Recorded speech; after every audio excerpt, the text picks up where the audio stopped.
अस्सलाम वालेकुम, कैसे हैं? ठीक ठाक हैं?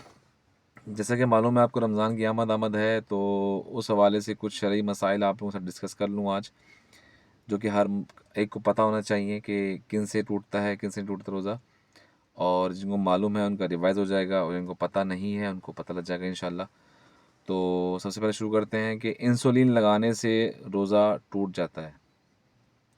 और सेकंड पॉइंट ये कि आँख, नाक और मुँह के थ्रू कोई भी चीज़ जाए, उससे रोज़ा टूट जाता है।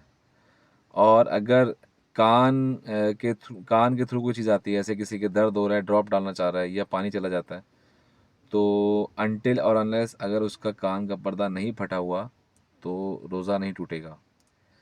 पर्दा फटा हुआ है तो अगर कोई चीज़ जाती है, ड्रॉप डालते हैं या पानी चला जाता है, तो रोज़ा टूट जाएगा। ठीक है जी? कान के थ्रू रोज़ा टूटता नहीं, नॉर्मल आम। ठीक है? नंबर 3, इन्हेलर जो सांस के पेशेंट होते हैं, उनका इस्तेमाल अगर रोज़ा है और उसका बहुत मजबूरी में है इस्तेमाल करना उसको, तो अब उनका इस्तेमाल, जारी बात है, अब मसला है, सांस लेने में मसला आ रहा है, तो अब उसका इस्तेमाल कर सकते हैं, लेकिन रोज़ा टूट जाएगा उससे। और रोज़े का की कज़ा लाजिम होगी उनके ऊपर, और कफ़ारा नहीं होगा इसका, लेकिन गुनाहगार भी नहीं होंगे, सिर्फ कज़ा लाजिम होगी। ठीक है जी? इंजेक्शन लगाना, ड्रिप लगाना या ब्लड टेस्ट करवाना, ठीक है? तो इन तीनों में उलमा का इख्तिलाफ है। अ, जिसको आप फॉलो करते हैं, उसको उसी का कॉल, उसी का फतवा आप मानेंगे। हम लोग मुफ्ती अकमल साहब को और दावत इस्लामी वालों को और बहुत से बड़े बड़े अकाबरीन को हम फॉलो करते हैं, तो मैं उन्हीं का फतवा लेता हूँ, तो उन्हीं के हिसाब से जो है वो अलाउ है लगाना। लेकिन कोई अगर मुफ्ती साहब जिसको फॉलो करते हैं, कोई लोग उनको मना करते हैं, तो उसका मतलब उनको फॉलो करें और उन्हीं की ही कॉल पे, उन्हीं के फतवे के ऊपर अमल करें। ठीक है जी? उसके बाद अगला पॉइंट आता है वॉमिटिंग का। वॉमिटिंग में याद रखिएगा, अक्सर लोगों का जो है ना उसमें मसला आता है और परेशान रहते हैं कि रोज़ा टूटा नहीं टूटा उल्टी की वजह से। वॉमिटिंग में देखें, 3 शर्तों का एक जगह पाना ज़रूरी है। मिसाल के नंबर 1, आपको इल्म हो कि आपका रोज़ा है। नंबर 2, ऐसा कोई काम ना करें जिसकी वजह से उल्टी वॉमिटिंग आपको आए। नंबर 3, मुंह भर के आए, जो कि कंट्रोल नहीं होती और आपका सब कुछ बाहर आ जाता है। तो ये तीनों शर्तें एक जगह पाई जाएंगी तो रोज़ा टूटेगा, अदरवाइज टूटेगा नहीं। जैसे मिसाल के तौर पे मुंह भर के आ गई, मेरी मतलब कभी वो होती है, मसला होता है, तो वॉमिटिंग हो जाती है मुंह भर के की। अब इस सूरत में आपको पता है आपका रोज़ा है और वॉमिटिंग भी मुंह भर के आई है, लेकिन दूसरा वाला पॉइंट जो था कि ऐसा कोई फेल काम ना करें। अब ऐसा फेल काम आपने किया नहीं है तो ऑटोमेटिक आई है, तो इस सूरत में भी आपका रोज़ा टूटेगा नहीं। तीनों का होना ज़रूरी है, तो रोज़ा टूटेगा वॉमिटिंग में, अदरवाइज टूटेगा नहीं। ठीक है जी? औरतों के आयाम आ जाएं रोज़े की हालत में तो रोज़ा तोड़ दें, और बाद में कज़ा उसकी उन पर ज़रूरी है, छोड़ना नहीं, कज़ा ज़रूरी है। अक्सर हम जब जाते हैं रास्ते में तो मिट्टी, धुआं या गर्दो गुबार उड़ के मुंह के थ्रू या कान, नाक के थ्रू या आँखों के थ्रू चली जाती है, तो वो चली जाती है, तो वो उससे तो टूटेगा नहीं, क्योंकि वो आपकी वजह से नहीं, हवा की वजह से सब कुछ हुआ है।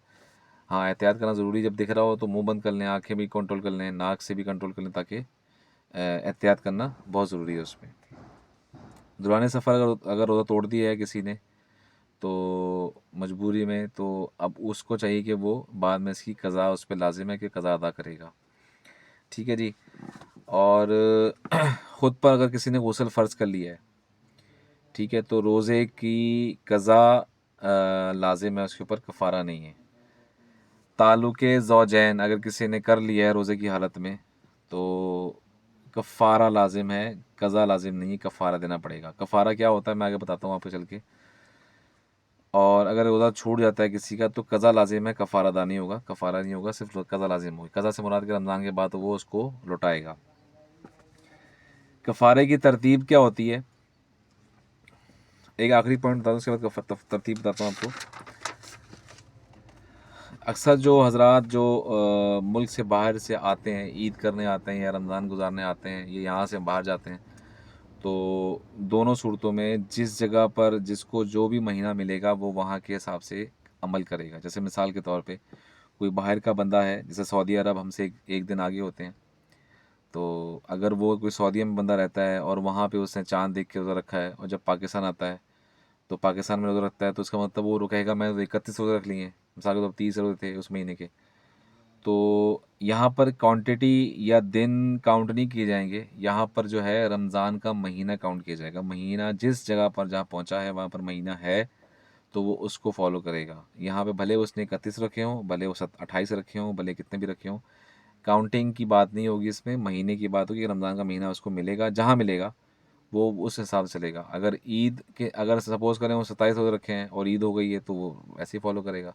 और अगर किसी ने 31 रोज़े रख लिए हैं तो ईद करेगा, फिर वैसे उसको वैसे फॉलो करेगा वो।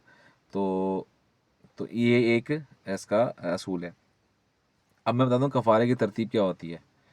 कफ़ारा देखें जो है ना, वो लाज़िम व मज़लूम होता है। अगर किसी की कफ़ारा हो गया है तो वो तरतीब भी फ़ॉलो करेगा कि नंबर 1 ग़ुलाम आज़ाद करना, ठीक है। नंबर 2 60 रोज़े रखना। नंबर 3 60 मिस्कीन को खाना खिलाए 2 वक्त का। ये 3 तरतीब होती हैं। अब पहली वाली तरकीब जो ग़ुलाम आज़ाद कराने वाली है, वो आजकल के दौर में नहीं है, ठीक है। तो ये पहली कंडीशन तो साइड पे हो गई। रही अगली बार सेकंड वाली, 60 रोज़े रखना। तंदुरुस्त है, फिट-फाट है, मर्द हो या औरत हो, तो वो 60 रोज़े रखेगी। कोई भी बीच में नागा आ गया तो दोबारा से गिनती रिवाइज़ स्टार्ट होगी। इसमें कोई वो नहीं है कि आज छोड़ दे कल रख लेंगे, ऐसा नहीं है। लगातार 60 रोज़े हैं, ठीक है। और अगर बहुत मजबूरी है भाई, नहीं रख सकते, तबीयत की वजह से है और डॉक्टर से मना भी किया हुआ है और नहीं रह पाते, तो 60 मिस्कीन को खाना खिलाएगा, 2 वक्त का खाना, ठीक है जी। ये कफ़ारे की तरतीब है। इसमें कोई भी क्या नाम है ऊपर नीचे नहीं कर सकते मजबूरी में कि मैं ये कर लूँ, ऐसा नहीं है। पहली वाली कंडीशन जो है वो उलमा कराम भी मना करते हैं, क्योंकि अभी वो कंडीशन वो चीज़ नहीं है, अभी ज़ाहिर पता है वो नहीं है, क्या नाम है, ग़ुलाम आज़ाद कराने की कोई ऐसी नहीं हमारे अब इस दौर में है। लेकिन बाकी 2 कंडीशन को फॉलो करेगा। पहली वाली 60 रोज़े रखेगा, फिट-फाट है तो उसके लिए कोई उज़र नहीं है कि वो क्या समझे कि मैं 60 रोज़े रखने के बजाय मैं किसी को खाना खिला दूँ, ऐसा नहीं है। वो फिट है तो उसको 60 रोज़े रखने पड़ेंगे, वो फिर मिस्कीन की तरफ नहीं जाएगा वो। हाँ, बहुत इसकी मजबूरी हो, जिसको उज़र हो, शरई उज़र हो, तो उसके हवाले से उसको जो है ना फिर वो फॉलो करेगा 60 मिस्कीन के हवाले से कि खाना खिलाने के हवाले से। तो ये आप लोगों के साथ छोटी-सी वीडियो शेयर करनी थी। तो इंशाल्लाह कोई और भी सवाल आप लोगों के हो तो प्लीज़ मुझसे कॉन्टैक्ट कीजिएगा। जज़ाकल्लाह, अस्सलाम वालेकुम।